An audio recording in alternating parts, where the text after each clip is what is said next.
I'm not much of a handyman. I own a drill and that's it, that's the list. But there are communities of, dare I say, scrappy individuals who want to change my mind about all that.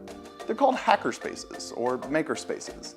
Community hubs where people come together to build, tinker, or just generally bounce ideas off each other.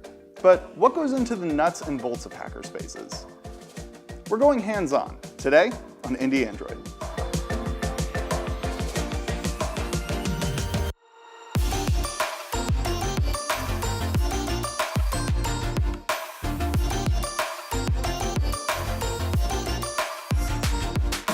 Bloominglabs is a makerspace or hackerspace. We're a place that you can come to meet people that have interesting knowledge that you want to learn. We have a lot of tools that you might not otherwise find, or at least might not be able to fit in your garage. And we have a space. We have a lot of space to work in. The idea of a hackerspace grew out of German developer hackerspaces.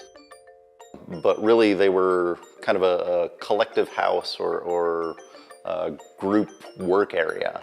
Hackerspaces like Bloominglabs all across the country aren't just for coders. It doesn't matter if you're into software, hardware, woodworking, ham radio, metalworking, auto body repair, chemistry, trebuchet maintenance, or electric work.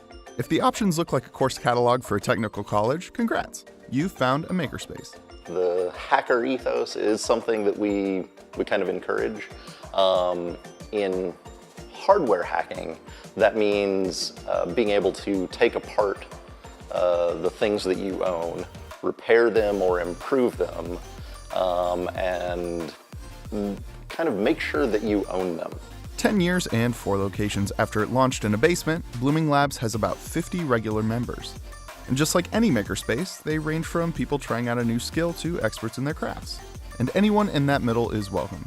If someone comes in seeking knowledge, even without a project, people are often very willing to help and very willing to share that knowledge. Just don't come in looking for someone to fix your car or build you a shelf. Not cool.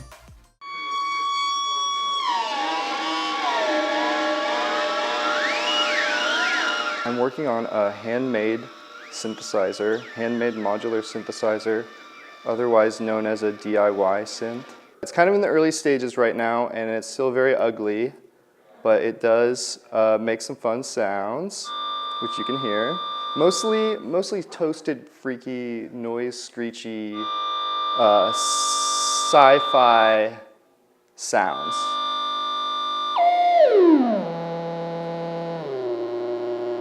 There's definitely nowhere that I've been able to have such a wide accessibility to different tools and stuff to try things for the first time. And there's usually someone around who has tried it or tried something similar or has some advice. There's lots of resources that we've kind of put together to use the tools effectively. On top of basic tinker time, spaces like Bloominglabs offer programs and workshops to put you face-to-face with a new skill or a piece of tech.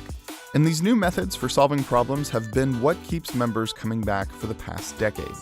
Being able to maintain and repair your own stuff is also a big one. So not just making, but repairing and improving.